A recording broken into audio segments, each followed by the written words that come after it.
que eu sempre falo que a minha trajetória não é exatamente o advogado normal, o advogado comum. O que é o advogado comum que você pode estar pensando? É aquele advogado que já trabalhava no escritório de leilão por algum motivo ou tinha alguma ligação e começa a fazer a coisa acontecer e ele fala, eu vou começar a ter o meu próprio negócio e ele vai trabalhar com leilão de imóveis. Eu não sou assim, larguei tudo para trabalhar com leilão, tá? Eu larguei minha carreira acadêmica para trabalhar com leilão. Então você tem que vender, por exemplo, análise, que é o primeiro produto que as pessoas normalmente vendem, que é a pessoa vem com leilão em Copacabana, você tem que analisar para ela. Beleza, ela está tentando analisar, você tem que analisar, é o seu trabalho, etc. Só que ela não vai arrematar, então ela vai ficar decepcionada, já não vai ser mais investidor de leilão. Então você tem que, de forma paralela, ainda mais com a internet, etc., ou na sua rede de contatos offline, criar um modelo de negócio onde você leva o leilão para a pessoa. Fala assim, aqui em Copacabana você não vai arrematar, mas eventualmente, sei lá, em Jacarepaguá, você vai arrematar com muito lucro e vai vender muito rápido. Bora lá? A pessoa vai falar, não, eu quero um apartamento com leilão. Você fala, tá bom, mas que tal esse caso que aconteceu aqui? Então, são velocidades diferentes. Quando você consegue misturar isso, sabe, tipo, ir pegando quebrando essas objeções, o negócio começa a tracionar. Fala pessoal, bem-vindos a mais um episódio do Leilãocast. Eu e meu sócio Paulinho hoje aqui, a gente recebe o Lucas Sena, uma referência no mercado de leilões e no mercado digital. Muito obrigado pelo teu tempo, obrigado por ter vindo. Ele mora no interior do Rio de Janeiro. Vai contar um pouquinho da história aí pra gente. Mas, cara, antes disso, eu queria que você se apresentasse, que você falasse um pouquinho, né, da tua história, enfim, pra galera te conhecer mais ainda do que já conhece. E mais uma vez te agradecer pela disponibilidade. Não, assim, eu que agradeço. Quando teve o convite, na hora eu falei, assim, eu gosto de ficar papeando, né? Gosto de falar, blogueiragem é isso, tá? A internet é isso. Então, fico muito feliz com o convite. Sobre a minha história, assim, eu sou uma pessoa que eu tento estabelecer no mercado de leilão de imóveis outras referências ou um outro tipo de abordagem, né? Eu sou advogado de formação, tenho mestrado em Direito, Sociologia e etc. Só que eu sempre falo que a minha trajetória não é exatamente o advogado normal, o advogado comum. O que é o advogado comum que a pessoa pode estar pensando? É aquele advogado que já trabalhava no escritório de leilão por algum motivo ou tinha alguma ligação e começa a fazer a coisa acontecer e aí fala, eu vou começar a ter o meu próprio negócio e aí vai trabalhar com leilão de imóveis. Eu não sou assim. Eu vim completamente por acaso, assim, eu falo que a minha trajetória qualquer pessoa pode ter, porque ela mostra que se você gosta do mercado, se você se empolga com aquilo, se você tem paixão por aquilo, você pode fazer. Vou chegar nessa parte da história, né? Quando eu comecei com leilão, eu estava meio que num limbo acadêmico, porque eu tinha feito mestrado, só que é aquilo, quando você vai para o mestrado, você pensa, vou ter uma carreira acadêmica. Aí eu fiz o mestrado, corri atrás e etc, fui convidado para um doutorado, só que eu defendi a minha dissertação no dia 10 de março de 2020. 6 dias depois, 7 dias, teve o primeiro óbito por Covid no Brasil. Caramba. E aí, acabou que eu não pude ir para o doutorado. Ficou aquela coisa, só que eu tinha me formado e logo partido para o mestrado. Então, eu não tinha escritório para... Eu era bolsista de mestrado. É o limbo. É o limbo. Então, assim, meu Deus do céu, dinheiro no bolso não tem, porque bolsista não tem dinheiro, só vive. Gostar de dar aula, eu sempre amei dar aula, era meio que assim, o que me levou à academia foi esse sonho de dar aula e tal, e etc. Só que eu também não posso ir para o doutorado. Nenhuma faculdade vai contratar um professor no meio de uma pandemia e etc. Aí as coisas começaram a ficar meio caóticas na minha vida. Tinha um dinheirinho guardado, mas quase nada. E aí, passou 5, 6 meses, uma pessoa que estava comigo na época do mestrado, que era do doutorado, me chamou para um café. Vamos tomar um café e tal, não sei o que, as coisas estão voltando. Fui tomar um café com ela. Nesse tempo, estava 6 meses fazendo nada. Porque eu ainda tive esse azar. Eu terminei o mestrado num tempo mínimo, de 18 meses. E todo mundo que tinha ficado tinha a bolsa prorrogada.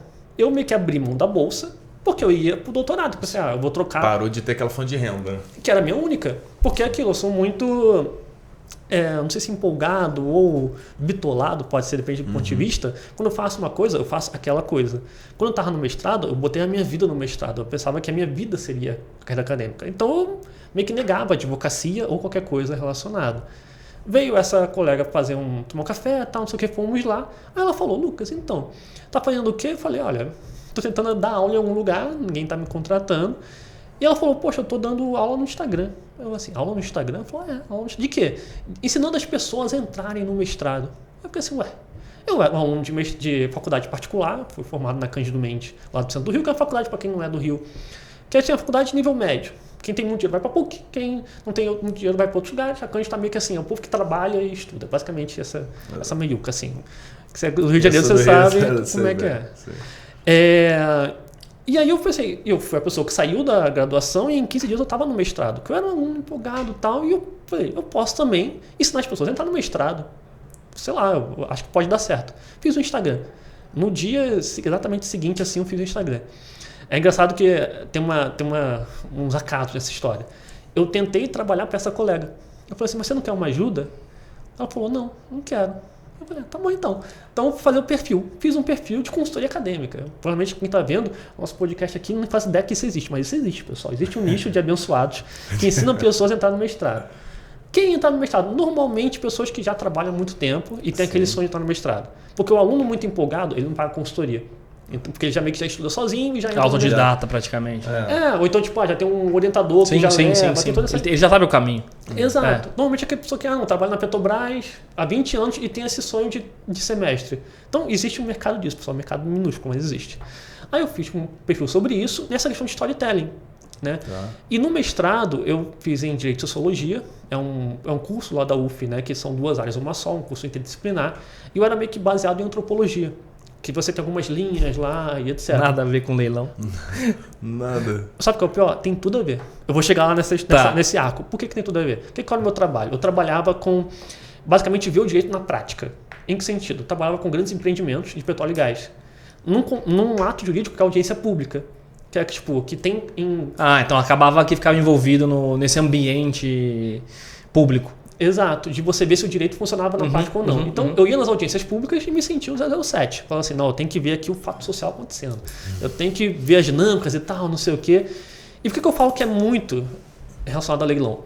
Leilão é um fato social um fato muito social, digamos assim. Você tem que entender as dinâmicas do mercado, você tem que entender como que as pessoas interagem naquele mercado. Você tem que entender qual é a relação do leiloeiro com o banco, por exemplo. E essa relação é muito sensível. Do leiloeiro com o fundo de investimento. Por que o fundo de investimento está lá? Você tem que entender, por exemplo, por que naquele bairro ali tem muito leilão e as pessoas não pegam. É porque o bairro é ruim ou é porque as pessoas não entendem sobre leilão ou não tem essa dinâmica? Então, esse entendimento da sociedade ao redor do fato social, digamos assim, ele é muito importante. Só que aí eu tinha essa questão... tive livro publicado, etc. E eu comecei a prestar consultoria acadêmica. Era mentoria. As pessoas me contratavam, eu vendia 4, 5 encontros e eu postava assim, você faz um projeto de mestrado, assim, acessado, pá. Esse perfil estourou e foi um dos maiores do Brasil. Teve um momento que eu era o maior perfil do Brasil disso, mas como eu falei, pessoal, um mercado minúsculo. Leia-se o maior do Brasil, era eu com 60 mil seguidores. Ninguém queria provavelmente pagar muito caro para ter esse tipo de consultoria, né? Não teria, porque era isso. Porque assim, parece que é grande, assim, quando você pensa em entrar em mestrado, mas o nicho de consumidores é muito pequeno. Só que ao mesmo tempo, quanto mais eu empreendia, que aí tu vira um empreendedor, bem ou mal, mais eu me distanciava da academia. Mas eu percebi assim, caramba, eu vou talvez entrar pro doutorado agora, acabei até entrando depois de um tempo, mas entrar pro doutorado, fazer doutorado, depois pós-doc, depois não sei o quê, para um dia ganhar menos do que eu estou ganhando agora com consultoria acadêmica. Mas ainda assim não era um valor muito grande, é que o professor ganha muito mal no Brasil. Então, assim, qualquer coisa já é muito mais do que a academia ganha. As coisas foram, e quanto eu falei, mais eu empreendia, mais eu me distanciava na academia. Aí você pensa, meu Deus do céu, meu doutorado era na Federal de São Carlos. Eu pegava 14 horas de ônibus entre Rio e São Carlos para fazer aula. Eventualmente as coisas abriram, eu entrei no doutorado, como eu falei, só que aí eu fiquei assim, eu não quero fazer mais isso da vida. Eu não vejo por que eu estar aqui me matando se eu ter uma vida pior do que eu tenho agora, mesmo que eu fosse um mercado pequeno. Só que eu percebi assim, cara, eu tenho um instrumento aqui, que é o Instagram. Eu não tenho que trabalhar com mestrado, que é um negócio tão arrastado, um mercado muito pequeno, e etc. Eu vou ganhar dinheiro. Agora eu botei a carapuça do ganhar dinheiro. E aí, eu sou formado em Direito, eu tirei o OAB antes de me formar na faculdade.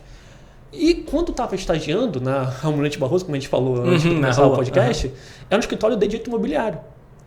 E, engraçado, trabalhava com leilão, esse escritório, só que não de um jeito padrão. Eu vou falar depois que isso até é importante as pessoas entenderem sobre... Existem 2 mercados de leilões que andam paralelos, as pessoas não entendem isso. Mas eu trabalhava com direito imobiliário, especialmente na parte de inventário e tal. Era meio que... Você tinha um dono do escritório que era corretor lá atrás, e ele foi meio que ficando com o inventário e os filhos ficaram com o imobiliário. Eu trabalhava com esse senhor. Então. E eu pensei, vou fazer um perfil de direito imobiliário. Já utilizando esse perfil que você tinha anteriormente. Não o perfil, mas o conhecimento. Mas um perfil novo, do zero. Começou com 0 seguidores. Muita gente, tem 3 anos que isso aconteceu, essa transição. Tem gente, semana passada eu recebi uma mensagem de pessoa perguntando quanto que eu cobrava para corrigir um projeto de mestrado. No perfil original. Assim, é muito louca a vida. Mas que eu tô falando essa história toda para mostrar para quem tá vendo o podcast que assim, você não precisa ser, não precisa estar na esteira do direito imobiliário, na esteira de não sei o quê. Eu trabalhava com inventário. Só que eu tinha esse instrumento. E como eu estudei instrumento, qualquer pessoa pode usar vários instrumentos. Pode usar networking pessoal, pode usar não gosto de escrever e não fazer vídeo, pode usar uma newsletter, tem várias ferramentas. Aí eu comecei com o direito imobiliário, pensando em fazer o quê? Compra e venda, uso capião. Por quê? Quando você começa no direito imobiliário, são as áreas mais latentes. Compra e venda, uso capião e aluguel. Comecei a fazer conteúdo, impulsionar esse conteúdo, não sobre leilão, nem fazia ideia que era leilão. Esse escritório que eu trabalhei, meio que trabalhava com leilão, mas eu não sabia disso porque não era usado esse termo. Era um escritório que fazia retomada caixa. Esse que era o termo que era usado. E era meio que o filho do dono que fazia, a gente não tinha muito contato e etc. Depois que eu fui entender que, caramba, eu trabalhava com leilão há 10 anos atrás. Mas tem essa história. E as pessoas começaram a perguntar coisas na caixinha. Chegou um dia, um advogado do Rio, chamado Pedro, chegou assim: Lucas, leilão é bom? Eu falei: opa, não fazia ideia que era leilão. Aí eu pesquisei, Googlezinho na hora, tal, não tinha ChatGPT na época, né? Como todo mundo faz hoje em dia. E tava, leilão é isso, tem desconto, não sei o quê. Eu falei: não, o leilão é bom, você pode pegar um imóvel com desconto, tem que ter cuidado com as cláusulas, etc. Uma médica de Minas Gerais viu essa caixinha e falou assim: Lucas, você não quer analisar um leilão para mim? Sendo que eu estava há meses tentando engrenar uma advocacia imobiliária. Só que eu não conhecia ninguém na vida real, digamos assim. Eu era 100% digital. Porque eu sou filho de imigrantes clandestinos, que são comerciantes. Não tinha aquela coisa de, não, conhecia gente pra caramba, que não tinha networking pessoal nenhum.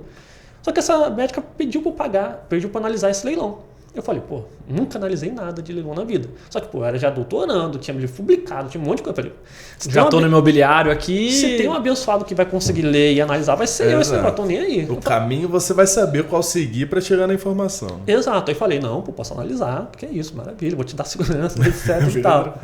E aí analisei. Só que eu percebi: caramba, eu tô aqui tentando tracionar. E, cara, assim, até o conselho dos advogados que estão começando agora.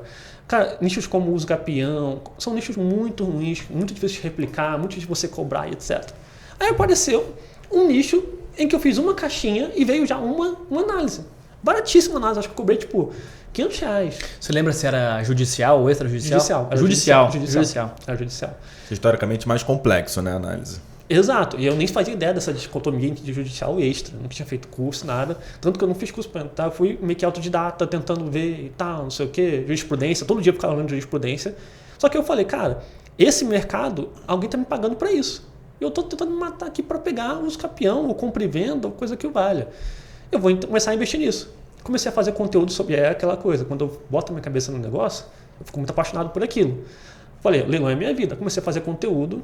Aí as coisas começaram a estourar, meses depois já tinha curso, meses depois já tinha assessoria rodando e etc. Essa história toda para falar que foi assim que comecei no mercado, a partir de uma caixinha aleatória no Instagram. Caramba, ou seja, totalmente por acaso que você acabou entrando nesse meio, né? E aí foi se profissionalizando, estudando e conhecendo ali, aprendendo um pouco na prática, teoria e prática, né? Exato, porque assim, o leilão ainda é muito nichado. Sim. As pessoas não entendem o quanto que esse mercado pode ser grande e ele é pequeno. Eu tava falando com o meu time um dia desse, assim, que tinha uma pessoa nova no meu time, tava fazendo uma análise, e ela tava falando que tava construindo análise no sentido de que se o imóvel tivesse ocupado, ele era inviável. E eu falei assim: cara, não é. Porque no leilão, ainda mais o extrajudicial, você tem uma liminar, que deixa a pessoa sair, enfim, faz a pessoa sair muito mais rápido, etc. 4, 5 meses a pessoa vai estar saindo do imóvel. Sendo que a pessoa pega o imóvel na planta, que é um ótimo produto e tudo mais, vai ficar 2, 3 anos esperando ficar pronto e comprar acima do valor de mercado às vezes. Enquanto no leilão você tem que esperar 5, 6 meses para comprar pela metade do preço. Exatamente. Sendo que na planta ainda a construtora pode atrasar, pode não entregar, tem outros riscos ali por trás que quando a pessoa está comprando ela acha que não existe, mas existe, né? Exato. O leilão, o imóvel já está Tá pronto lá, ali, pronto. Né? Exato. Poxa, na minha cidade aconteceu um caso, que assim, eu não sou de Teresópolis, sou do Rio de Janeiro, só que eu falo que sou refugiado do Rio, né? Muita gente está saindo do Rio, refugiando na Serra e etc. Por conta da violência. Então eu sou refugiado do Rio de Janeiro, lá em Teresópolis. Eu soube na cidade um caso onde uma incorporadora tinha vendido um imóvel na planta antes de ter o projeto aprovado na prefeitura. Aí aconteceu o quê? Não teve projeto aprovado. O prédio seria lindo, maravilhoso, só que era num ponto da cidade que só tinha casinha e uma reserva perto. Esse ficou literalmente na planta. Ficou na planta. Assim, por sorte, enfim, é uma incorporadora grande que honrou com um compromisso ali. Tudo certinho, etc. Mas do lado do meu prédio, assim, tem um prédio, dois prédios na frente, tem um que tá só o esqueleto. Caramba. Há 3 anos. Entendi. Então, assim, as pessoas não entendem, mas imóvel na planta pode ser um produto bom e etc. Mas se você não souber fazer, é tão arriscado, se não mais arriscado que o leilão, e tu tem que esperar o triplo, o quádruplo para pegar o imóvel. Então o mercado ele pode ser muito maior do que ele é por conta disso, entendeu? Agora, cara, olhando para trás, assim, qual que foi o maior desafio no início? Né? Acho que o nosso público também depois a gente pode falar um pouco mais sobre a rede de assessores que você montou, mas a primeira pergunta é qual foi o maior desafio, né, desse início e sair do offline e ir tão focado pro online, pro digital, e dentro desse processo, né, a gente falou, pô, qualquer um pode ser, né, qualquer um que seja advogado, ou na tua cabeça qualquer um mesmo pode entrar nesse mercado e pode trabalhar com isso? Qualquer um pode trabalhar com isso. Eu estava semana passada no município chamado município é Petrópolis, mas é Itaipava, que é tipo um distrito de Petrópolis, sim. etc. Que é tão grande que poderia ser um município separado. Eu tenho uma aluna que é assessora, ela não era do direito, ela era de vendas, e nem que corretora, ela trabalhava acho que com venda de material hospitalar, alguma coisa assim, tá. A Verônica. E talvez até essa fala vai virar um corte dela, que ela também faz essas coisas. Mas pô, a Verônica ela começou como assessora, começou a vender assessoria, não é da área. Hoje está tão bem que ela tá com uma loja agora no maior shopping ali de Itaipava. Só sobre assessoria de leilão. Uma loja de assessoria? É. Ela vende assessoria numa loja? Sim, que bacana. como fosse tipo uma assessoria, uma imobiliária, digamos assim. Só foi pro offline. Foi pro offline porque cresceu tanto que passou a ter essa necessidade de ter um espaço para receber as pessoas. Legal, bacana. Legal. É uma abordagem diferente, né? Mas é porque o nosso mercado ele é diferente porque o mercado é muito incipiente ainda. Então pode não fazer muito sentido, porque você tem de um lado os escritórios de advocacia, aí tem aquela dinâmica de ter um escritório, não ter uma loja, etc. E você tem de lado os corretores, que entram nas imobiliárias e o leilão é meio que um anexo, como foi naquela imobiliária que eu trabalhava lá atrás. O leilão caixa, na época, dessa imobiliária, nem era leilão, era retomada, porque era meio que um anexo. Uma coisa que o cara lá teve ideia e fazia meio que aquele pinga-pinga, nem de prospectar, era tipo, tá no site da Caixa, a pessoa escolheu uma imobiliária de forma aleatória, tava dele, monetizava aquilo. Só que, para você dar uma boa experiência para o cliente, para você tipo, realmente estabelecer conexões, você tem que ter um espaço físico. Um tete-a-tete. Um tete-a-tete. Pode ser, eu tenho um outro aluno, que também é assessor, que pegou uma sala num shopping, aí já não é uma loja, uma sala no shopping Guatemi de Ribeirão Preto, que tipo, tem um shopping também tem uma torre comercial. Sim. Ele pegou uma sala normal, tudo bem, é um espaço que você acaba tendo. Mas esse espaço é importante para você até conectar com a sua pergunta anterior, que é de qual foi o maior desafio? Transformar cliente em arrematante. Em que sentido? Você começa a trabalhar sobre leilão. Como eu falei, eu não tinha network. Comecei como a gente fala, do absoluto zero. Você começa a falar sobre leilão, o que chama a atenção para as pessoas? É o leilão do Itaim, é o leilão se for pegar no Rio de Copacabana, é o leilão, sei lá, na Barra da Tijuca. Eu tenho um investidor que ele só quer imóvel no Península. Península é tipo um bairro planejado na Barra da Tijuca. É muito lindo lá. Então, é o nicho do nicho para esse arrematante, né? Ele é muito focado. Muito focado porque assim, se você chegar para um corretor e falar assim, eu quero imóvel no Península, ele vai te entregar. Só que não com desconto, mas existe tipo corretor só para aquilo. Já existe uma oferta também que fica aquele corretor e a oferta do imóvel, né? Também. Exato. Esse cliente vem com essa cabeça. Só que o leilão, o mercado, pode ser muito maior, mas se você for pensar nesses nichos específicos, muito pequeno. Porque não é toda hora que aparece uma oportunidade ali. No Península não é assim que acontece. Então, quando aparece uma, é muito concorrido. Muito concorrido. Então, vem o cliente nessa questão de você, por exemplo, no meu caso, fazendo conteúdo na internet, viu o cliente que via, sei lá, um leilão em Copacabana. Só que tu tá disputando, pensando em compra e venda, tu tá disputando com um cara que faz Airbnb e que faz 15 mil no show da Lady Gaga. Então, a lógica dele de leilão é diferente. O cheque dele acaba sendo maior porque ele consegue dar um giro melhor ou maior do que esse cara que às vezes quer rematar para flipar. Exato, porque ele consegue, sei lá, em média, num conjugado, assim, Copacabana foi um lugar muito transformado por conta disso. Eu sempre uso essa história, tem um caso do Duzentão, não sei se você conhece o Duzentão, o que é a história. Não. É um prédio, um condomínio bem verticalizado, hoje, para quem é do Rio, fica na estação Cardeal Arco Verde, Copacabana. Era um prédio de esquina. Era conhecido por ter tudo que não presta. Era um Duzentão. Era um lugar de Copacabana onde tinha o balacobaco, digamos assim. E era Rua Barata Ribeiro 200. Ele ficou tão sujo na comunidade, na praça, que ele trocou de número. Hoje é 194. E o Duzentão, todo mundo passava longe, porque você podia comprar uma kitnet lá. Hoje é loft, flat, etc. Lá era estúdio. Estúdio. Agora é kitnet. Antes era kitnet. Você com 60 mil no bolso, você pegava uma kitnet lá. Era assim barato. Por quê? Todo mundo sabia que lá tinha tudo de ruim. Eu estudava na escola pública que ficava exatamente ao lado.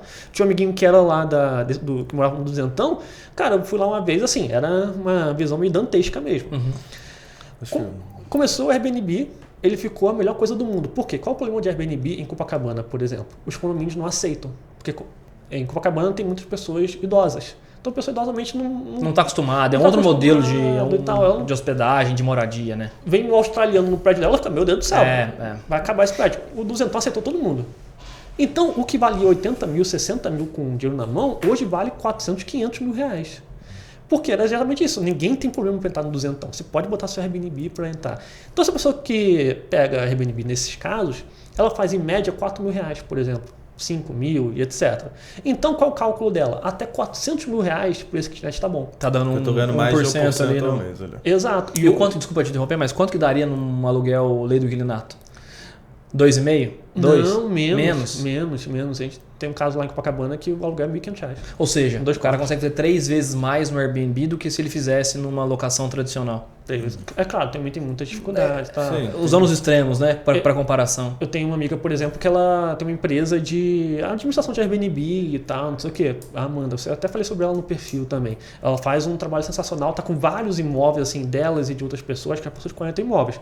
Mas é o que ela fala, tipo, aparece o hóspede que quebrou o vaso 2 horas da manhã porque ele estava vindo de uma balada.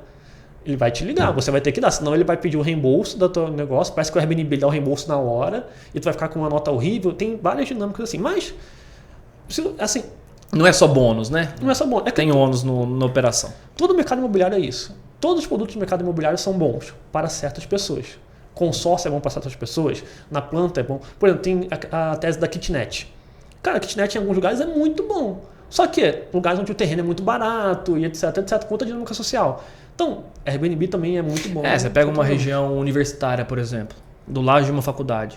Exato. Pô, você monta um prédio com kitnet, estoura, fica o tempo todo alugado.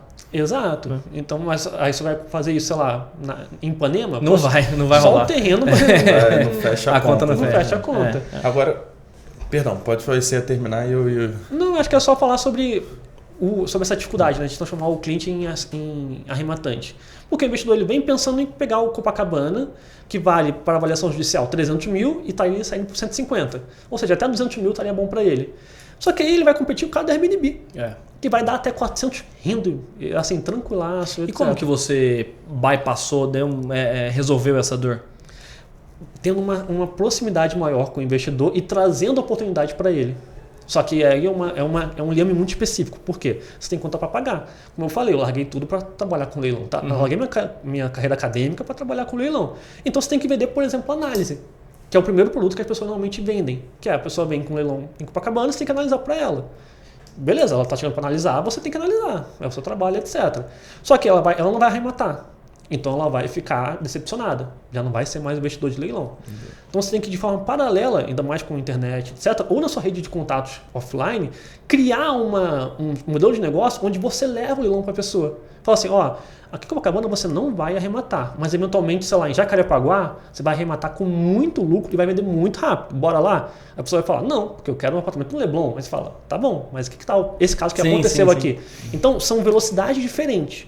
Quando você consegue misturar isso, sabe? Tipo, ir pegando quebrando essas objeções, o negócio começa a tracionar. Porque senão você vai ficar sempre vendendo análise. A gente sofreu um pouco disso, sofre ainda, né, Paulinho, um pouco disso, porque às vezes o cliente vem com capital, o cara tá líquido, ele quer participar, ele quer arrematar, mas ele quer isso. Ele quer Ipanema, Leblon, ele quer Itaim, Jardins, Vila Nova Conceição, ou ele quer Moema, enfim, ele quer uma região muito específica. E, cara, é o que todo mundo quer, né? Então, em primeira mão, assim, né, pra você, a gente nos próximos dias vai soltar um infográfico, um mapa de algumas regiões onde a gente entende que existe oportunidade, mas é pouco olhado.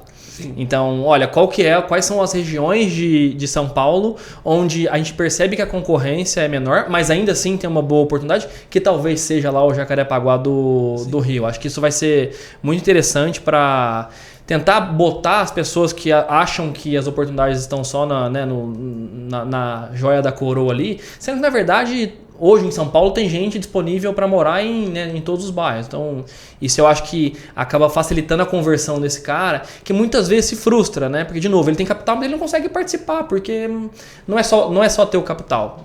Sim, exato. Eu acho que isso é muito importante, porque assim, o investidor de leilão é um investidor muito específico. Por quê? É um nicho que, na sua maioria, você tem que pagar à vista.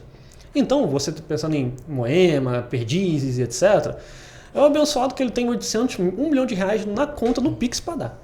Ou seja, ele tem muito mais dinheiro na conta. E cada vez mais, né? E cada vez mais. Porque assim, as pessoas gostam de imóveis, etc. A gente vai quebrando também objeções pela rede social e tudo mais.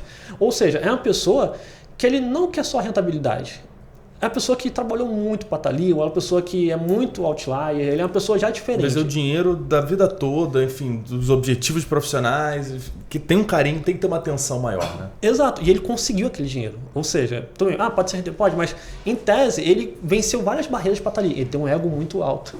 E ele não quer vencer todas aquelas barreiras, criando uma empresa de refrigeração e etc., para eventualmente ter um imóvel em Itaquera.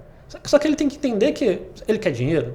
Se ele quer dinheiro, Itaquera que é bom. Não necessariamente seja, mas... Se a planilha cuspir um resultado bom ali, em teoria ele deveria acreditar naquilo, né? Porque as pessoas, assim, é tão maluco que as pessoas elas aceitam investir num CDB XYZ de um crédito podre, ou um COI, que acho que algum corretor... De um banco X aí. X aí, que a gente não vai falar o nome e tal, mas enfim.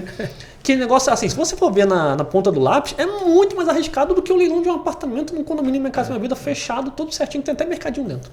Sim. As pessoas investem. Só que, então assim, é muita questão de branding, sabe? A gente tentar mostrar para a pessoa, não, cara, isso aqui é seguro, pode não ter essa marca, mas olha como é que vai. Pensa isso como ativo como qualquer outro.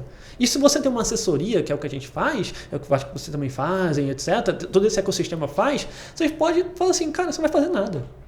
Você só vai botar o dinheiro, o imóvel vai ficar no teu nome. A gente é um negócio de leilão, onde a gente coloca, não é que a gente... Tem esses modelos, mas não é que a gente faz, sei lá, uma SPE e tal, e bota um negócio numa SPE XYZ, numa PJ com vários riscos. Não, a gente bota o nome do investidor. O imóvel é seu. No ruim você bota ele para alugar e vai ser ótimo também, porque imóvel popular aluga com um spread muito bom em relação ao valor investido. Investimento de um imóvel de 1 milhão que você aluga às vezes por 4.500. Sim. Mas você chega a ter, eu já vi, você chega a ter cliente mais institucional, do tipo fundos ou uma SPE, uma SCP, alguma coisa nesse sentido? Porque o que a gente percebe, né? A gente percebe também que sim, tem esse cara ali que quer ver o tijolo, quer saber onde está, o endereço e o apartamento. Mas no nosso caso aqui também, a gente até tem um cliente que é um fundo imobiliário que, enfim, ele é um fundo mais voltado para uma determinada região em São Paulo, mas que o cotista desse fundo é o cara que topa diluir o risco. Então, por exemplo, ele vai botar 3 milhões de reais, vai virar cotista desse fundo, sabendo que o fundo, ao invés de arrematar um imóvel nos Jardins, vai arrematar 10 nos Jardins, no Itaim e na Vila Nova Conceição, de modo a diluir o risco dele. Quer dizer o seguinte, que se 9 derem certo e 1 der errado, o risco dele tá diluído. Quando a pessoa vai no 1 para 1, cara, é 50% de chance de dar certo, 50% de chance de dar errado. Você enxerga alguma coisa assim nos seus clientes também ou nem tanto ainda? Eu digo, o investidor mais institucional. Isso a gente tem muita dificuldade. Por quê? Por uma questão de imposto. Então, por exemplo, eu estava para montar um fundo próprio, ou uma empresa, enfim, que a gente ia fazer. Porque assim, a gente ficou muito vinculado ainda a ter investidor pessoa física que faz o arremate, tal. A gente queria ter mais liberdade, justamente porque se a gente recebe o dinheiro, a gente tem mais liberdade de alocação. Eu tenho um cheque em branco aqui, com o teu conhecimento, você consegue alocar de uma forma um pouco mais profissional, né? Ou bem profissional. Exato, porque os vieses pessoais do investidor vão ser quebrados. Então vai ser só planilha ali, a gente vê com os assessores de cada local e tal. Mas qual foi a dificuldade? A gente teria que fazer uma PJ para isso. E na PJ, pelo menos no modelo atual, o imposto é muito maior do que na pessoa física. O custo inviabiliza. Porque na pessoa física você paga 15% de imposto. É 15%, só que é do ganho de capital. Você vai pagar 6,73% na venda do imóvel, né? Numa pessoa jurídica. Exato. No todo, né? Na cabeça ali. E eu estava pesquisando e parece que na reforma tributária vai ser 14%. A reforma tributária vai... Eu ia falar até um termo muito bonito. Mas vai pesar algumas coisinhas. Né? Vai pesar algumas coisinhas nas holdings. Eu acho que assim, um dos alvos da reforma tributária são as holdings imobiliárias. Então, vai ter essa dificuldade. Eu vi por alto que você pode fazer um fundo, tipo um fundo imobiliário certinho. O fundo imobiliário eu acho que é isento de imposto de renda também na sua alocação. Cara, ele é isento do imposto, só que ele tem um custo de carrego maior. Então, assim, o fundo, ele não vem sozinho, né? Ele vem um fundo imobiliário com uma administradora fiduciária que tem que fazer toda a gestão administrar esse fundo. Então, assim, a conta tem que ser, em teoria, um fundo com uma quantidade de capital relevante para que esse custo, né, de carrego dele seja marginal de modo a não prejudicar o retorno do fundo. Né? Mas ele, em atenção às holdings, né, que muita família com muito patrimônio acabava criando esse fundo imobiliário, eles criaram esse mínimo de 100 cotistas para ter isenção de imposto de renda. Então, às vezes, você precisa ter um número mínimo ali de cotistas para conseguir atribuir isso para o fundo imobiliário, entende? Entendi, porque... Como tudo, tem as brechas que o mercado acaba usando, mas via de regra é isso. A intenção é arrecadar mais e tirar esses subterfúgios aí de famílias que têm 2, 3 cotistas terem fundos bilionários imobiliários e, em teoria, são isentos de imposto. Entendi, porque assim, quando a gente foi fazer essas discussões e percebemos o caminho do fundo, parecia assim, a princípio era R$200 mil só para setar o fundo. É isso mesmo, ou mais. Foi isso que a gente chegou, que seria contratar uma empresa que faria isso, etc. Aí eu dei para trás naquele momento, falei assim, cara, eu não acho que é o momento agora de gastar esse dinheiro para esse projeto, que seria um projeto de assim, muito longo prazo, de você mudar toda a nossa captação para, ao invés de investidor vir investir com a gente, com o imóvel do seu nome... Cotista, vira cotista. Cotista, bota R$10 mil na nossa... Porque as pessoas pensam muito disso. Ah, não, se o investidor investe 150 mil para arrematar o imóvel, que é o nosso valor mínimo para o investidor entrar e trabalhar com a gente, se você bota, e você tem, sei lá, um investidor, se você bota a 10 mil a cota, vão aparecer 15 investidores. As pessoas pensam que o valor de aporte, o número de aporte é proporcional ao valor do aporte. E não é assim. Porque é que nem curso. Às vezes você pensa, meu curso está vendendo a 2 mil e pouco. E vende, sei lá, 100 alunos. Eu vou fazer um curso a R$30. E eu vou vender 2 mil alunos. Não é assim. Não é exponencial, né? Não é exponencial, porque é tudo sobre o impulso de venda. Se a pessoa confia em você, se a pessoa acha que o que você vai trazer para ela vai trazer dinheiro para ela vai investir. Pode ser por 2, 3, pode ser por 100, pode ser por R$1 milhão. Essa questão do preço é muito sensível, né? Eu percebo que até estava num grupo de um curso X aí, e aí, enfim, era R$250. E a discussão era, parece muito barato o curso. Então, o price point de tudo, ele é muito sensível, né? Se você abaixa muito, fica parecendo que está muito barato, e aí não necessariamente você consegue transmitir credibilidade. E se você cobra muito caro, você acaba filtrando demais e diminuindo muito a tua base, né?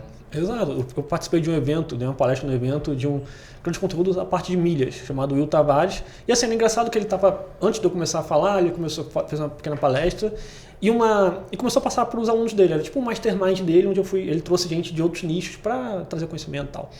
E aí, uma tônica do que todo mundo falava é que muita gente era aluno dele das primeiras turmas, e era uma turma que ele parece que cobrava R$200. E todo mundo falava assim, cara, eu achava que era golpe, porque era só R$200. Como é que o cara, e assim, esse nicho de milhas... não se paga, né? Como é que o cara, vai te ensinar a viajar de graça para a Europa por R$200? Ou seja, no caso, a conclusão que a gente teve na hora foi que, assim, ele até, entre aspas, errou na monetização, porque as pessoas tinham essa objeção e compraram. Quantas outras tinham essa objeção e não compraram? Então, essa seria mudar todo o nosso modelo de negócios e dando R$200 mil na frente, sem saber se ia dar certo, e talvez até acabando com a galinha do ovo de ouro que a gente já tem nas nossas empresas, etc. Sim, Aí eu dei para trás. E muita gente deixa de investir por conta disso. Por conta da PJ pagar mais imposto. A viabilidade fica muito difícil de você alcançar com o PJ hoje. Eu acho que assim, o investimento numa holding hoje ou numa pessoa jurídica, ela acaba tendo um propósito muito específico, que é o investidor que quer para renda, por exemplo. Cara, vou sentar num imóvel, vou reformar, vou colocar ele para alugar e eventualmente não vou vender ele nunca. Ele vai ficar comigo ali porque eu quero que isso seja herança para os meus filhos. Aí a conta fecha porque quando você dilui isso no tempo, 20, 30 anos, beleza. Só que de novo, você começa a nichar muito e aí você tem que achar esse cara muito específico que topa fazer isso e muitas das vezes você gasta tanto tempo tendo que explicar para ele que não acaba não fechando. Acaba ficando mais complexo do que simplesmente vamos fazer na pessoa física aqui e paga 15% em cima do ganho de capital, que a conta ela é melhor e mais fácil de explicar, né? Exato. E assim, Para aluguel realmente é muito melhor. Na pessoa física você paga a partir, eu acho que de 4, 3 mil reais, sei lá. Eu acho que é 27,5%. Vai bater 27,5%, né? Bate quase 30% É. no imposto progressivo. E sendo que na PJ fica muito menor. Então, assim, se você tem essa tese da renda, é muito melhor. Não, é um no-brainer você fazer uma holding. Só que você capta aquilo que você é. Ou seja, o que eu sou? Eu sou que saiu do nada, comecei a trabalhar com leilão, comecei a trazer lucro para os outros. Quando chegou um certo momento, eu comecei a ter lucro porque eu passei a ter dinheiro para arrematar imóveis e o negócio começou a crescer. E aí você comunica com esse perfil de alguma forma, né? Porque é esse perfil que tipo, eu posso chegar aqui e falar a minha história. Porque eu não treinei eu não treinei a história. É só a minha história, eu chego e falo. Eu não sou a pessoa que já tinha uma renda, queria alocar essa renda de jeito mais eficiente e consegue, no leilão, por exemplo, investidores de vocês, conseguem uma rentabilidade, às vezes, mensal de 2%. Você é um arrematante self-made. Exato. Porque vocês trabalham com arrematante que já tem um dinheiro e, se conseguir 2% para ele é maravilha, bom pra caramba. Muito melhor que aquele CDB daquele banco que a gente não vai falar o nome. Com ativo físico lá, a garantia física que é o imóvel, né? Exato. Então, vocês conseguem essas pessoas. Sim. Eu não consigo, exatamente. A gente até tem cliente de renda. Eu tenho muito cliente que também compra estúdio na planta, para Airbnb, essas coisas assim. Sim. Mas a minha comunicação é de quem eu sou, que é da história do leilão para ganhar dinheiro, para mudar de vida. É esse ponto que eu queria trazer. É um pouco da... Porque a gente está falando muito de mercado, que eu acho que é um pouco da cabeça que todo investidor e toda pessoa que está querendo comprar um imóvel, seja para moradia, enfim, o sonho da casa própria precisa se atentar. Mas eu queria que a gente olhasse um pouco a cabeça do advogado, né? Que também precisa estar por dentro de todo esse tipo de assunto. Mas como é que ele se desenvolve? Aí queria, enfim, já trazer de novo um pouco do dia a dia como advogado, né? Como é que você... Obviamente a gente já soube da história, mas como é que você chegou nesse nível, né, que a gente está conversando, um pouco dos desafios e o que você precisa olhar, seja para tratamento de um lead ou seja para análise do processo judicial? Perfeito. Na semana que vem, por exemplo, vou estar num encontro do Cresce, etc. E um dos temas que eu propus foi exatamente esse. Como que o advogado pode trabalhar em leilão e tudo mais. E tudo parte do pressuposto, meio que sendo bem bold, dele negar a advocacia. Em que sentido? Eu vou fazer a seleção, faço seleção no escritório e tal. E eu sempre falo, a gente tenta ter essa interface com o direito. Eu sempre falo para os candidatos que você não pode ser peticionista. Eu falo, quando você entra na faculdade, e assim, eu tanto fui para a faculdade, quando eu estava no mestrado, dei aula também em faculdade de direito administrativo. Você tem três carapuças básicas do direito, no primeiro período. Você tem um concurseiro, ele vai vir de short, camiseta e tá nem por nada porque ele quer passar no concurso de delegado. Tá tudo certo. E é o objetivo de aprender os dentro de casa com a família. Exato. Com 12 anos ele viu, sei lá, a Tropa de Elite e falou assim, eu quero ser delegado, e tá tudo certo. E vai ser aquela pessoa que vai seguir aquele caminho, vai chegar uma hora que pode passar e tá tudo maravilha. Você tem a segunda classe, que é aquela pessoa que acha que no primeiro período ele é o Pontes de Miranda. Para quem não é do direito, Pontes de Miranda foi o grande pensador do direito civil brasileiro. Ele era conhecido por ter feito o Tratado de Direito Civil, que é um livro baseado em 80 sublivros. Ele tem são 81 tomos, eu acho, na época era tomos. Então assim, o cara produziu, sei lá quantas mil páginas só sobre direito civil. Isso assim, 1910. Então ele pesquisava na biblioteca e tal, não sei o quê. Então entra aquela pessoa que acha que ele é aquilo / juiz ao mesmo tempo. Então já vem para a faculdade, ele acha que ele vai ser um intelectual do direito. Eventualmente pode até ser. Fair também. Tudo certo, se for assim. Mas qual que é o nosso... Quem é a gente? É a terceira via. O cara que quer advogar, mas também desenrolado. Porque tem um cara que quer advogar indo para o Ponte de Miranda. Eu trabalhei no escritório onde eram 2 advogados, era esse senhor que foi que me contratou, e tinha um outro advogado com ele, até faleceu recentemente, 2 senhores já e tal. Cara, era muito interessante assim, o que me contratou era mais desenrolado, porque ele também era corretor e tudo mais. O outro fazia todas as petições, e cara, era engraçado, ele fazia no papel, escrevendo, meu trabalho era passar o papel para o computador, é isso que eu fazia basicamente. Ele produzia petições de 30 páginas só na memória. Na mão? Na mão, ele não ficava lendo, ele tinha um jeito dele de fazer, não tinha jurisprudência, não tinha jurimetria. Esquece. Era na mão ali, papo, tal, não sei o quê. E tá tudo certo, só que a gente precisa o advogado de leilão, ele tem que ser a pessoa que ele tem que entender que ele não é o advogado, sabe? Que é aquele termo direito do advogado latino, etc. Ele é um desenrolado que tem que resolver problema e gerar lucro para as pessoas. O direito é só um instrumento. Ou seja, muitas vezes quando eu falo isso, os advogados ficam, nossa, você está negando o direito, seu herege. Mas não é, a questão é essa. A questão é tipo, você entender, você tem que trazer lucro para o seu investidor. O leilão é o melhor lugar para você fazer isso, porque ele é extremamente, na parte judicial, especialmente, muito jurídico. Então, o teu conhecimento de partida te dá uma credibilidade. Se eu quiser, por exemplo, fazer lucratividade no mercado de ações, por exemplo, eu não vou ter credibilidade automática, porque eu venho do direito. É diferente de quem é da economia, por exemplo. Aquela pessoa vai ter uma credibilidade automática. No leilão, você como advogado tem credibilidade automática. Só que você não pode ficar apenas esperando o teu cliente trazer um leilão, porque ele viu uma ilha saindo no leilão, não sei o quê. Você tem que passar. Beleza, eu sei trabalhar com direito, eu tenho que ter uma outra capacidade. Qual? Perceber o mercado, entender quais são esses barros que vocês vão trazer agora, etc. O advogado ele tem que fazer isso. Ele tem que entender, os barros são esses. Identificou quais são os barros, pesquisa os leilões e traz para o investidor. Isso é muito diferente do que o advogado faz. O que o advogado faz? Resolve o problema. O problema acontece, o cliente dele é um comerciante, ele é advogado do cara. Muito mais reativo do que proativo nesse aspecto, né? Eu acho perfeito essa análise, eu diria que ainda mais, né? Ele tem que entender um pouco da dor do cliente dele, porque tem um cliente que vai estar preocupado com a rentabilidade daquele imóvel e tem um cliente que eu quero comprar para morar. Eu tenho risco de receber alguma dívida, né? Então, se você atentar naquela dor específica, que você vai avançando também. Exato. E você, como advogado, tem uma posição privilegiada de confiança. Vendas é sobre confiança. Porque, assim, ganhar dinheiro, se você bota ganhar dinheiro no YouTube, vão aparecer trocentas possibilidades. Desde luz solar, passando por Bitcoin, chegando no leilão. Então, assim, o que não falta é proposta de valor.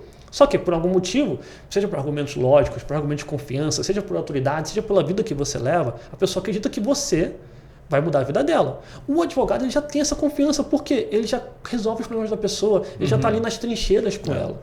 Então, é só uma pequena virada de... Não quer dizer que todo advogado tem que ser corretor agora. Só que o advogado de leilão ele tem que tirar essas barreiras. Se ele tiver que aprender corretagem, porque, por exemplo, no caso nosso da assessoria, a gente tinha um problema muito sério na assessoria, que era a gente fazia o leilão certinho, desocupava em tempo muito rápido, pegava muito desocupado. Só que chegava na hora da venda, a gente botava numa imobiliária, tinha um caso meu, imóvel meu. O cara ficou 8 meses com o imóvel, não fez nada, nem anunciou no Facebook / Instagram. Eu tive que pedir pro cara anunciar. Ele só pegou o imóvel, botou no Zap e sentou. E 99% das corretoras 99% fazem isso. Zap, beleza, paga uma mensalidade, você pode botar lá 100 imóveis. Ele bota lá e pronto, esquece. Não cria nenhuma campanha, não cria nenhuma antecipação, não manda para investidores dele. O que a gente fez? A gente fez um imobiliário para suprir esse problema. O advogado ele tem que um pouco entender isso. Não é que ele tem que ser corretor, ele até pode ser, seria muito bom se ele fosse, acho que é uma coisa que tem super sinergia. Só que ele não pode, se ele quiser trabalhar com leilão, só trazer o leilão, arrematou se a pessoa quiser rentabilidade de venda, né? Se ela quiser alugar e etc. Sim. Mas, se ela quiser vender, ela não pode só pegar o leilão, desocupar, registrar e esquecer. Esperar. Ele pode não ser a pessoa que vende, mas ele vai ter que ter, ou botar alguém para ver isso, para a pessoa começar a espalhar imobiliárias, por exemplo. Ele não tem que esperar o investidor fazer isso e sentir no bolso o condomínio caindo e a venda não acontecendo. Ele tem que chegar para a imobiliária. Quais são as imobiliárias aí na Moema? É essa e essa. Ele tem que chegar a ter esse estalo e ir lá nessas imobiliárias. Então, o advogado ele tem que fazer isso. Não, ele quer rentabilidade de aluguel. Beleza, então. Ele pode montar uma administradora, aí vai rentabilizar mais 10% daquele aluguel por mês, que é o padrão, mais a primeira locação, maravilha, ou ele vai ter que procurar outras administradoras. Então, o advogado ele tem um campo muito fértil para ganhar dinheiro e muito inexplorado. Sim. Eu tenho um curso de leilão, que é um dos mais conhecidos tal, 80% dos alunos não são do direito. São investidores de pessoas físicas. Quanto mais informação você gera, né, menor é a barreira. Né? Mais você consegue diminuir essa barreira, enfim, para o seu cliente, para o investidor. Mas deixa eu pegar um gancho aqui, cara, para falar sobre negar, né? Sobre negar o direito. O que a gente tem percebido em algum momento é o advogado negando a tecnologia. Né? Então, por exemplo, eu sei que você é um adepto de tecnologia, seja pelas coisas que você fez, seja pelas coisas que você pretende fazer em relação à inteligência artificial, enfim, né? Automações, etc. Mas o que a gente percebe muitas vezes é talvez falar com aquele senhor lá, ele vai dizer, cara, não vou fazer petição usando uma inteligência artificial para revisar. Acho que mais que isso, desculpa te interromper, mas eu faço há 30 anos dessa forma. Mas é isso. Como é que eu vou mudar agora? E aí, no final das contas, nada mais é do que o cara negando a tecnologia porque ele tem uma cabeça muito fechada em relação ao que ele faz há muito tempo. Sim. Que, cara, a gente sabe que o direito ele sempre foi muito analógico, que o cara te dava uma petição para você depois digitalizar, não tem nada mais analógico do que isso, não tem nada mais analógico do que você ir num fórum e ver aquelas pilhas de processo, cara, físico, mofando, as páginas amarelando. Então, assim, per se o judiciário / direito ele já é um negócio analógico, e a gente percebe que talvez leilão seja mais analógica ainda do que isso. E de outra mão aqui a gente vê, né, às vezes alguns advogados negando a tecnologia porque está muito acostumado com isso. Como que você hoje enxerga a tecnologia, não só para você advogado, mas para o teu cliente e para o teu assessor, que é o teu parceiro, e a gente pode explorar um pouco mais, acho que você montou uma rede de assessores, enfim, quase que uns franqueados do teu negócio. Mas assim, como advogado, cara, na vanguarda aqui da tecnologia, da mídia social, como que você entende a tecnologia te ajudando a ser um advogado melhor? Não só do ponto de vista, né, do direito, mas também de venda, de prospecção, de automação, de tempo, de eficiência. Onde que você hoje aplica essa tecnologia? Vamos lá, acho que assim, tudo começa pelo ego. O plano do advogado, acima de tudo, é ego. Até aquele livro do Ryan Holiday, O Ego é Seu Inimigo. Todo advogado tinha que ver esse livro e etc. Por quê? É o que você fala, o advogado fala assim, meu Deus do céu, eu sou o doutor, eu sou não sei o quê. Eu conheço uma pessoa que chegou assim no dia acho que era dia da advocacia, algum troço desse. Ele botou assim, senhores abogados, sabe? Tipo, por isso que eu falei do advogado, porque assim, meu Deus, virou um exemplo de assim, pô, vai ganhar dinheiro, cara, vai fazer uma coisa da vida. Vai, tipo, sabe aquela coisa assim... Tira essa petulância, esse ar de... talvez, pô, que ninguém se importa com isso, cara. Assim... Você pode, acho que assim, eu me orgulho da minha profissão, me orgulho de ser advogado pela rentabilidade que eu trago com meus investidores com segurança. É basicamente isso. Não é o fato de eu ser um advogado, não é meu mestrado em direito de sociologia, não é isso. É o que a gente faz na vida real. O advogado fala assim, não, eu sou um advogado, eu faço uma petição que tem, ele nem fala páginas, ele fala laudas. Esse é até um signo assim, você vê a pessoa falando... Sintomas. Minha petição tem tantas laudas. Ixi, assim, na seleção aí que você muito bom, cara. Tem a mesma impressão, você tá a mesma coisa. Falou laudos, já bota ali um checklist, bota o chat PT assim, ó, isso aqui já não vai. Já não roda. Então, eu acho que uma parte é isso. É claro que também tem que ser entendido os riscos disso. Então, por exemplo, eu uso muito inteligência artificial, porque eu acho assim, eu gosto muito de programação, eu faço curso de Como programação. que você aplica hoje no teu processo, no dia a dia mesmo? Cara, eficiência. Eu fiz uma calculadora, porque assim, parte do nosso trabalho é pesquisar rentabilidade. O que eu fiz? Eu aprendi com inteligência artificial, etc., a fazer uma calculadora. Tá. Porque é um site que eu tenho, onde eu boto lá... Você lançou? Eu lancei. Lançou? Só que eu só para os alunos do curso e também para quem quer entrar no curso. Bacana. Eu ainda penso em botar pública, assim... Não, mas tá no ar, tá funcionando. Tá no ar, funcionando. E, cara, assim, quando eu usei a primeira vez, tipo, você vai desenvolvendo e você vai usando. Aí, beleza, ficou pronto. Bota lá, apareceu um leilão. Hoje em dia, cada vez mais são os assessores que vêm os leilões, não sou eu. Mas apareceu um leilão X, eu fui e rodei na calculadora. Eu quase chorei na hora. Porque antes você tinha que botar no Excel, abrir o Excel e etc, e colocar e tal. Era uma coisa muito chata. Eu botei na calculadora, o que eu digo assim, quase chorei, eu fiz em 1 minuto. Te cuspiu lá um resultado muito próximo do que a planilha faz. Exato, que tem toda toda a fricção da planilha. E assim, ganha uma eficiência, tipo... Porque parece besteira, mas ao invés de você gastar 10 minutos preenchendo planilha, às vezes está com erro, às vezes você tem que, por exemplo, às vezes duplicar para fazer um leilão financiado ao invés do à vista, a minha calculadora faz em 1 minuto. O ganho de eficiência todo mundo está usando agora da empresa, porque é muito, são 10 minutinhos em cada operação. A vida do assessor é procurar leilão. Ele ganhou ali 1 hora da vida dele, às vezes, por dia. Ele pode estar prospectando ali. Exatamente, é um clichê máximo, mas aí quanto mais eficiência você tem no seu processo, mais tempo você tem para conseguir fazer outras coisas. Mais importante do que gastar tempo que vão crescer. Cara, catando milho. Exato, né? Vão crescer o teu negócio, vão crescer, enfim, vão fazer você crescer profissionalmente, simplesmente você está olhando por outras coisas que você não conseguiu olhar antes. Né? Exato. Então, assim, um ponto é eficiência. Um outro ponto também é sintetização de informações. Então, por exemplo, eu tento, talvez até por conta dessa questão acadêmica, sempre explicar muito para a minha equipe. Às vezes eu faço relatórios, eu uso ali o ChatGPT para algum conceito. Por exemplo, eu estava ensinando o conceito de ângulo em marketing para uma colaboradora minha. Eu não peguei, antes eu teria que, sei lá, ver um livro e buscar. Não, rodei lá, encaixei na minha análise. Então, ganho de eficiência são as coisas que mais estão se encaixando para a gente. Onde que é o risco desse negócio que existe realmente? É quando o advogado ele se substitui com a inteligência artificial. Então eu fiz uma outra colaboradora, estava fazendo uma análise, e como eu uso muito, eu sei exatamente como que o ChatGPT fala. Porque se você analisa esse leilão, ele vai produzir uma resposta padrão para meio que todos os leilões, com as circunstâncias tais, etc. Deu para ver que ela usou ali um ChatGPT. Uma pessoa que entrou há 2 semanas. Aí fica assim, caramba, você não está no momento de usar para isso. Você pode usar para N coisas e vai dar muito certo. Mas para isso não dá para usar. É que talvez ela confiou cegamente no que cuspiu ali sem fazer uma curadoria da resposta, né? Esse é o risco. O advogado ele tem que tirar o ego dele e buscar eficiência sem que ele substitua o intelecto dele por aquilo. Mas fazer petição. Pode fazer petição, mas você tem que ver depois. E se você sabe, fica muito mais eficiente. Pô, eu já rodo às vezes contratos, eu falo assim, apareceu uma demanda tal, XYZ. Eu boto lá, eu gosto muito do DeepSeek. Eu acho que a ChatGPT não é a melhor IA, etc. Eu acho que o DeepSeek é muito mais eficiente, pelo menos para a minha forma de linguagem. E falo assim, faça um contrato de compra e venda com esse modelo. O cara sai em 2 minutos.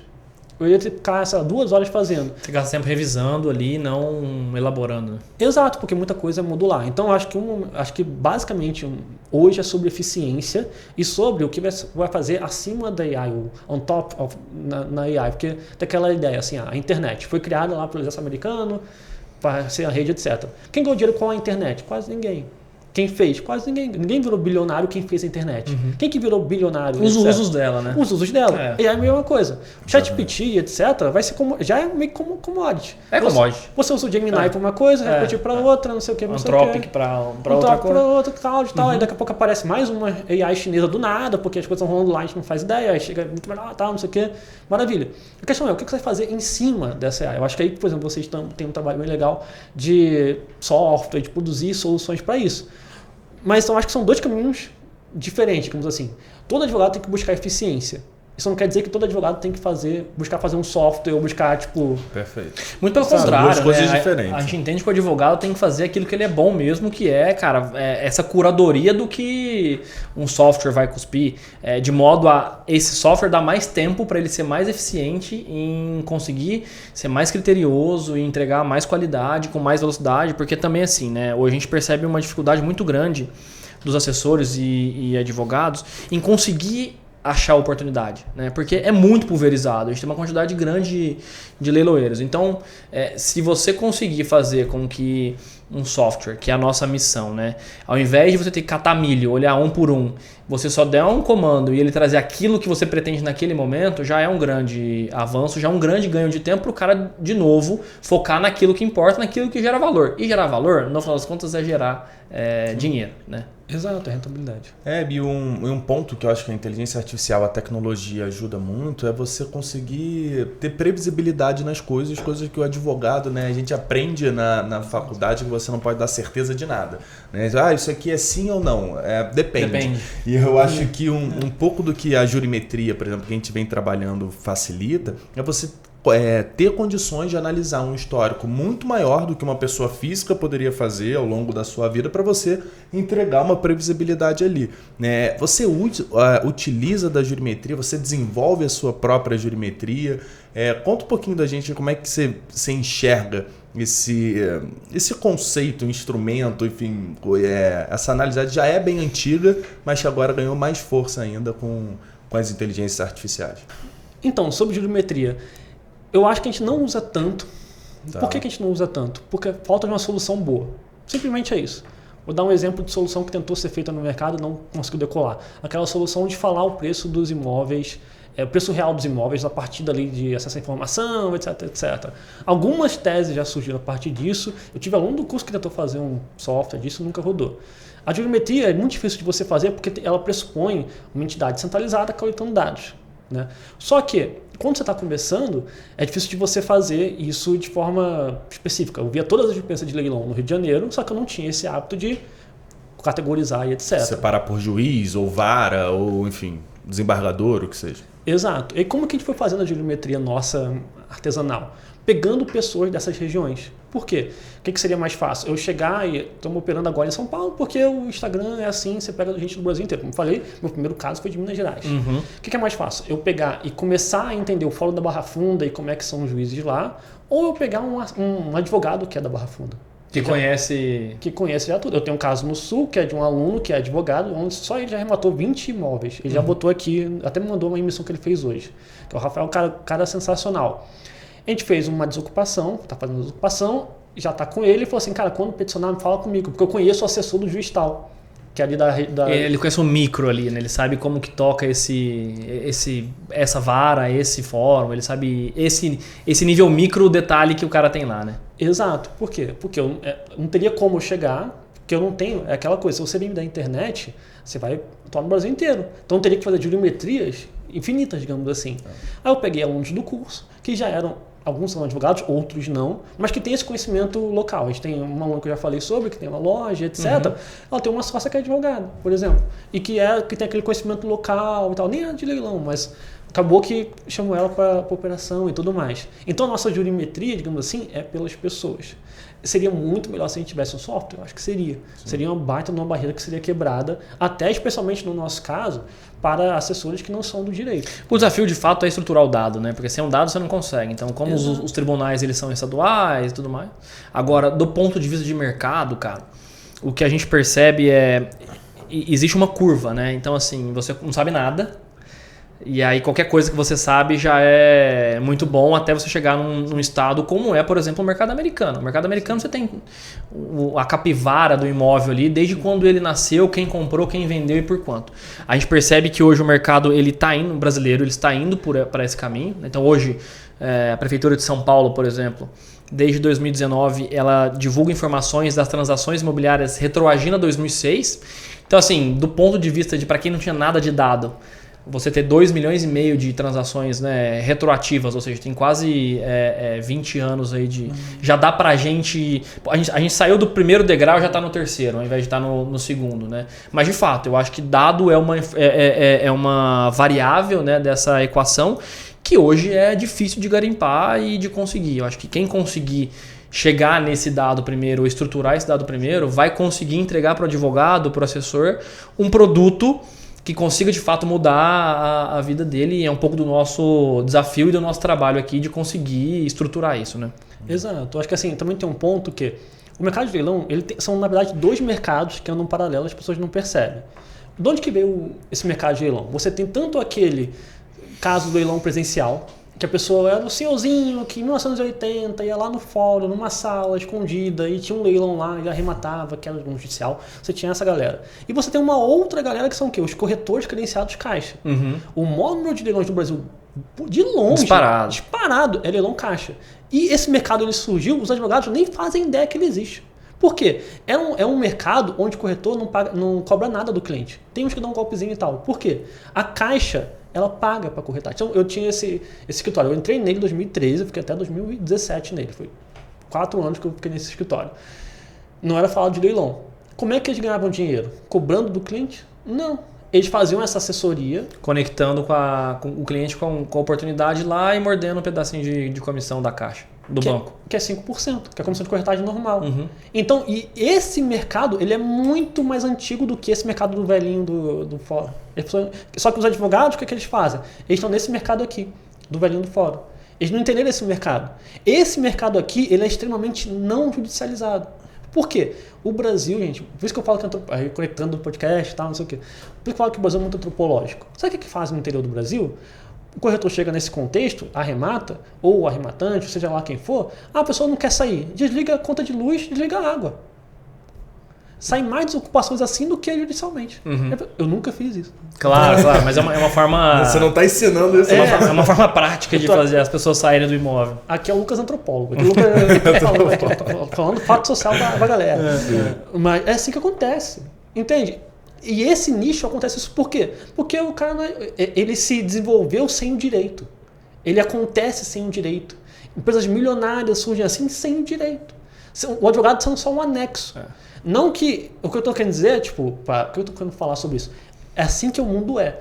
Por isso que eu gostava de trabalhar com antropologia. De uma forma não normativa. Ou seja, o mundo é assim.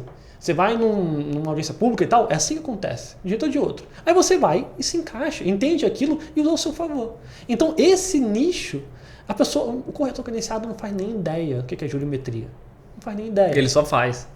Ele só faz. Então, por exemplo, quem é não sei, a empresa que mais ganha dinheiro no mercado de leilão no Brasil? Eu não sei se é exatamente a empresa, mas que faz um trabalho sensacional. É o leilão imóvel. Ele tem, sei lá, quantos estados credenciados, né? Todos. Eu sei porque, tipo, eu converso com o pessoal lá, são gente muito boa, etc. Já salvou a gente de umas questões que apareceram, porque tem todo esse conhecimento caixa, etc. Como é que eles ganham dinheiro, basicamente? Eles são a maior imobiliária credenciada caixa do Brasil. Eles ganham mais que qualquer escritório de advocacia no Brasil. De longe, assim. Eles mexem com jurimetria? Não. Eles só mexem com... Conectar o arrematante com a oportunidade. Exato. E aí eles fazem o registro do imóvel e pagamento dos débitos. Porque nesse contexto caixa, tem pagamento de débito. O pagamento de débito é uma questão que a Caixa às vezes paga, etc, etc. E é assim, então esse mercado de geometria não existe. Por isso que, assim, a gente já falou sobre isso em outros momentos. Quem realmente vai zerar esse mercado é quem juntar esses dois mundos. Porque esse mercado aqui do velhinho do fórum, ele existe, ele é muito relevante, você não vai conseguir, sei lá, eu estava vendo no Instagram de vocês, que vocês fizeram algumas desocupações, emissão na posse. Tem lá, acho que um apartamento, acho que era no Itaim, muito bonito, maravilhoso, assim, sensacional o post. Só que esse apartamento não vai estar na Caixa.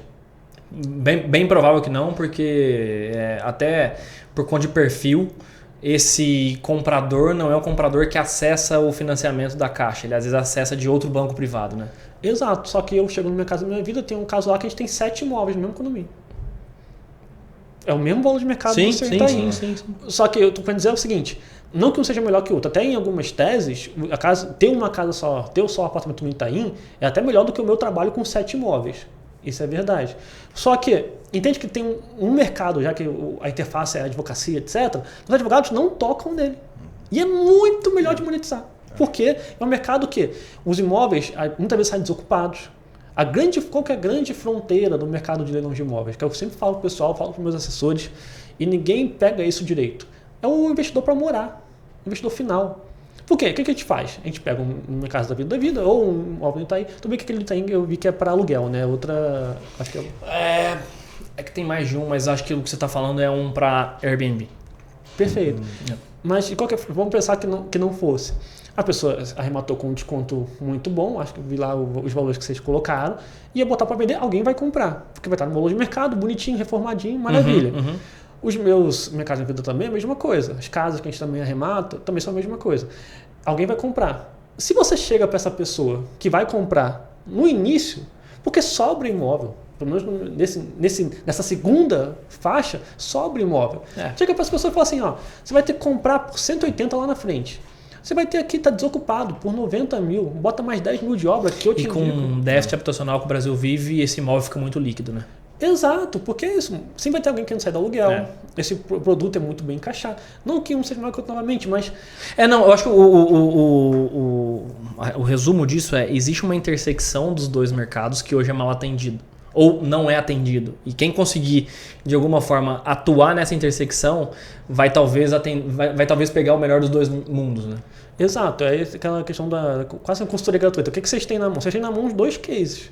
Você tem tanta geometria para pegar o caso do advogado, quanto agora esse negócio que vocês vão publicizar e manda antes aí e tal, não sei o quê, que é dos bairros melhores, etc, etc. Se você junta os dois, você tem tanto algo que vai subsidiar essa segunda ferramenta, porque esse bairro melhor que você vai perceber não vai ser Itaim. Com certeza não vai ser. Vai ser Tatuapé. Sabe? Vai ser imóveis de outro padrão. Então, esses dois, vocês têm tudo na mão para... Por que eu digo isso? Porque o mercado ele é muito incipiente. Ele é muito assim... Poxa, você falou sobre Estados Unidos. O Brasil não existe o quê? Wholesale. Todo mundo que vai começar a investir lá nos Estados Unidos, como é que faz? Querendo investir assim como empreendedor. É wholesale. Você pega um imóvel que está vendendo a 200, você fala assim, me faz um contrato, fica o seu imóvel em 200, você vender por 250 a 50 mil. Isso é wholesale. No Brasil não existe isso. Porque o mercado ainda não maturou a esse ponto, sabe? Sim. Então, assim, tem muita oportunidade. Agora, dentro dessa conversa que a gente vem tendo, né? A gente entendeu que tem que ter uma atuação, né? 360. Um pouquinho ali de cada coisa para você conseguir entregar um serviço, um produto bem encorpado, né? Agora, onde é que está o pulo do gato? Por tudo aí que a gente falou, se você pudesse dar uma dica para quem está começando, seja investidor, seja a pessoa que está querendo comprar para morar, ou advogado, enfim, por onde você começaria? Tá vendo? Porque ele é um desses advogados, assim, ele meteu um advogado. Não, tudo bem. Tá apaixonado por mim? Agradeço o elogio, mas assim, carioca não entende carioca. Ficou até vermelho. Vergonha aqui, pô. Carioca é carioca, isso aí. Advogado foi foda, foi complicado. Mas qual que é o grande diferencial, cara? Eu acho que é sinceramente ver o imóvel como ativo como qualquer outro. eu, desocupado, não gastou nada, não gastou nem leiloeiro, que era vida direta da Caixa. Certinho. Botamos para vender em 9 dias uma proposta de 280 mil em dinheiro. À vista. Pô, a TIR desse cara é absurda. Absurdo. Absurdo. Ninguém faz isso. Nem cripto entrega. Exato. E foi em Bangu. Assim, o imóvel do Itaim pode trazer? Pode. Só que vai ser muito mais difícil, porque você não vai conseguir arrematar por 130 ou arrematar no lance mínimo. Você vai arrematar num volume muito maior. Você pode vender muito rápido também. Só que vai demorar mais. Mas esse cliente era de Bangu. Não era. Era um investidor que confiou no teu processo de análise. Investidor de Minas Gerais. Legal. Caramba, nem conhecia localmente ali. Nem eu acreditava no case. Só que eu tinha uma assessora que conhecia a região. O micro lá. O micro, conhecia de tudo o micro. E fez essa venda. Maravilha. Então por que eu falo que esse é o desafio? Porque o investidor, o advogado, ou o advogado que entra e tal... Porra, vai ter um corte muito ruim pra você, cara. Mas falei do pulo do gato aqui. Advogado. Não é porque você... Tá bom. Mas o advogado, etc., qual que é o maior desafio? Ele fala para os caras, isso aqui é um ativo como qualquer outro. Você não vai nem entrar nesse imóvel. Pensa assim, onde é que dá mais rentabilidade? E, cara, eu sei que falando assim, as pessoas podem pensar, não, mas o investidor ele não vai investir onde não vai dar dinheiro. Ele vai. Porque ele não quer saber do imóvel. E se você com autoridade conseguir passar isso, cara, aí fecha o olho e vai, né? Exato. Tipo, na corretagem tem um axioma que é a regra dos 100, que é tipo, quando você começa a vender na corretagem, você vai mostrando imóveis para as 100 pessoas mais próximas de você. Todo mundo tem um tio que se deu bem, todo mundo tem um primo, todo mundo tem um colega de escola, não sei o quê. Porque se tu vai mostrar um case de um apartamento bonitinho e tal, não é exatamente no quadrilátero dele, não é nos jardins. Alguém topa. Alguém topa. Aí você tem uma prova social. Claro. O problema também é ter paciência. Hoje em dia todo mundo quer dinheiro fácil. Ou seja, o advogado ele acha que ele tem que ganhar já 500 mil reais por mês com leilão no primeiro mês. Ele não está disposto muitas vezes a fazer esse trabalho de entender. Tem que ter visão de longo prazo, cara. Eu brinco aqui com ele assim, eu gostaria muito de descobrir que meu avô tinha um terreno no Itaim quando era tudo brejo, entendeu? Né? Antigamente não era nada, nem existia Faria Lima. Hoje é o bairro mais... Então, assim, se você consegue ter uma visão de longo prazo, se você consegue ver para onde, por exemplo, uma cidade está indo, né, onde o desenvolvimento está indo, pode parecer que no primeiro momento seja um negócio mais ou menos, mas o imóvel, a curva, é difícil, é quase impossível ela ser para baixo, né? Você vai entender se ela valoriza mais ou menos, né? Se ela é mais agressiva ou menos agressiva, mas via de regra, nunca é para baixo. Então, o longo prazo no imóvel faz sentido. Obviamente, você tem que escolher dentro da tua cestinha qual é o tamanho do bolso que você vai colocar no longo prazo. Porque essa valorização absurda vai acontecer. Vai acontecer em algum momento. Em algum momento, em algum lugar. A ideia é você conseguir achar Bom, cara, eu queria já direcionar para o finalzinho aqui, te agradecer pelo tempo, pela aula aí. Você é uma referência pra gente. Te falei, não só uma referência, né, de mercado, mas de pessoa, como que tem conduzido isso, porque a gente também, né, vê algumas divergências. Então, parabéns pelo teu trabalho, obrigado por ter vindo, pelo desafio que foi hoje aqui. Queria te deixar um tempinho para fazer teu jabá aí, enfim, explicar um pouco mais se você achar necessário do teu negócio. E, cara, sei lá, trazer algum fechamento que você acha que é relevante. Bom, sobre o fechamento, até pegando o gancho do que você falou, né? Também tem um outro pulo do gato, que é o quê? Agora ferrou. Que é a bendita rentabilidade. Que você falou assim, poxa, que gosta do meu trabalho e etc, etc. Por quê? Eu tento ser realista. Porque qual é o meu target de um investimento? 25% em um ano. Se o leilão, a gente faz a análise lá, ele der menos que 25%, a gente não entra. Uhum. Esse caso de Bangu é muito bom e tem casos tão bons quanto e etc. Só que você tem que ter ética também. Você não pode pegar esse caso e usar como parâmetro e dizer que isso é praxe, que acontece à torta direita. Que é verdade no mercado, que não é, né? Exato. Eu poderia, sei lá, vender 3 vezes mais custo se eu fizesse isso, mas não faço. O que eu faço? Eu post ontem, Minha Casa Minha Vida, vale 200, a gente arrematou por 105. Tá bom, vai dar esse lucro de 25%, 30%, 35% também. Então, um grande problema do mercado é isso, é muita mentira. O mercado imobiliário também, ele tem muito isso também. Você pega o pessoal outro nicho que é muito complicado, consórcio. O que o pessoal mente naquele nicho é uma coisa de maluco. É muito foda. Aquela história da pedalada lá, da recompra da própria carta, o pessoal fala como se você fosse ser sorteado todo mês. E a conta de conta, você dá o lance embutido, é cheio de minúcias, né, de nuances. Exato. De estratégias que poderiam ajudar, mas na realidade é mais marketing do que qualquer outra coisa, né? Exato, e isso dá muita atração, porque as pessoas vivem no Brasil, então o país de renda baixa, então assim, todo mundo quer ganhar mais dinheiro, e aí pensar, não vou pagar juros rápido. É o produto marketing perfeito, que tem um inimigo muito claro que é o banco e uma proposta de valor muito também fácil de você perceber dentro dessa mentira. Então, como esse podcast está indo muito para advogados, estão começando na área, etc., cara, não precisa mentir. Você não precisa mentir para fazer dinheiro nesse mercado, para gerar dinheiro para as pessoas e por tabela você fazer dinheiro também, você não precisa mentir. E eu acho que esse é o ponto que eu quero encerrar. Assim, agradeço o convite. Quem não me segue, quer me seguir, é o @lucascena.adv. Só seguir lá no Instagram, vai ter lá e tal. Sigam. Sigam, vai ter muita informação de qualidade. Falando algumas besteiras lá e tal, mas é isso. Cancelamento bem 1 hora. E tá tudo bem. Enquanto é isso. E uma última mensagem é que, assim, quem quer entrar nesse mercado, cara, pensa sempre em ir um pouco além do que normalmente é feito. Ou seja, no caso de vocês, sei lá, vocês têm assessoria, vocês poderiam ser só ficar assessorando. Você tem esses dados na mão, por que vocês vão fazer mais coisa? Só que vocês estão agora tentando e vão conseguir todo um ecossistema a partir disso, que é sensacional. Então, todo mundo que está entrando tem que pensar a mesma coisa, cara. Se doe para o negócio. Eu vi uma frase muito boa que é: empolgação por si só vale 25 pontos de QI. É muito isso. Se estou empolgado, não precisa ser gênio. Eu comecei falando sobre o meu caso. Eu estava na academia, eu estava fazendo trabalho sobre grandes empreendimentos de infraestrutura baseado em antropologia e direito. Não tem nada a ver com o que eu faço hoje. Empolguei. Falei, minha vida vai ser isso e eu tô aqui agora. Então, legal, cara. Entra de cabeça, mergulha que vai dar certo. Maravilha. Né? Exato, essa Parabéns. é a mensagem. Obrigado, viu? Obrigado, Lucas, aí pelo tempo, cara. Um abraço.